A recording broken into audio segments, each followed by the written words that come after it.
Welcome to the Positive Change Methods podcast with me, Andy Smith.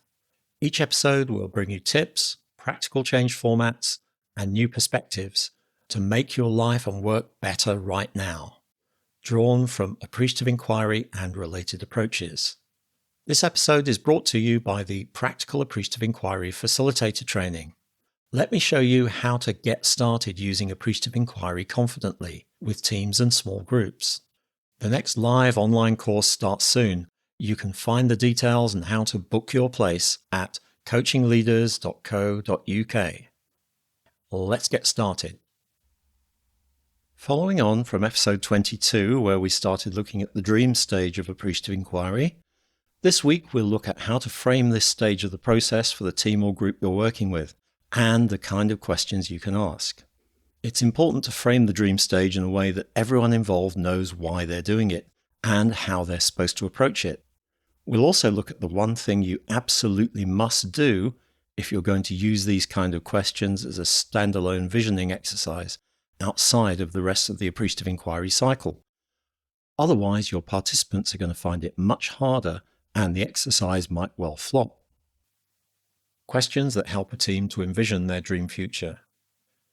The exact wording of the questions you ask to encourage your group to co-create their vision of the dream future will depend on the topic.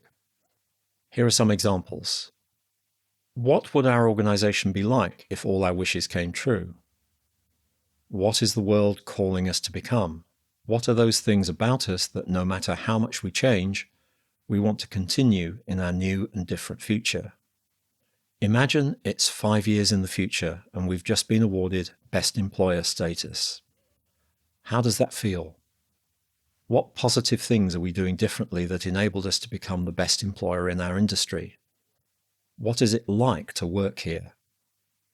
Imagine that while you're asleep tonight, a miracle happens and all our problems are solved. Those peak experiences we were talking about become the norm rather than the exception.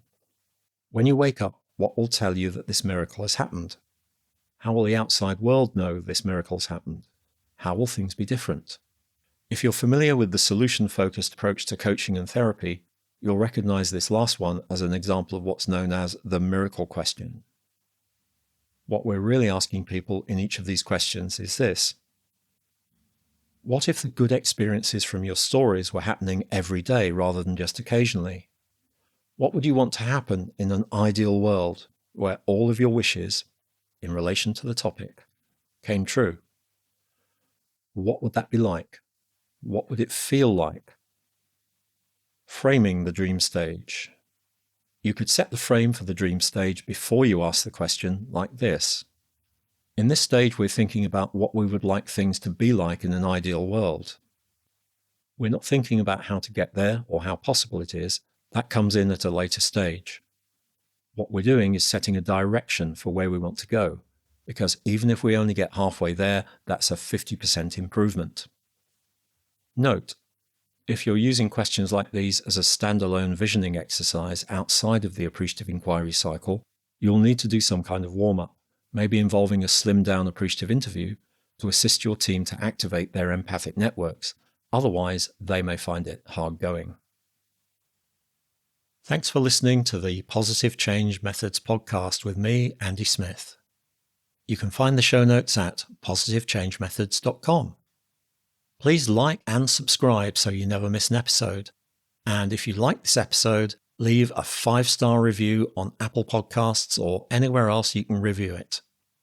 Or if you want to help us even more with less effort on your part, tell your friends and colleagues about the podcast.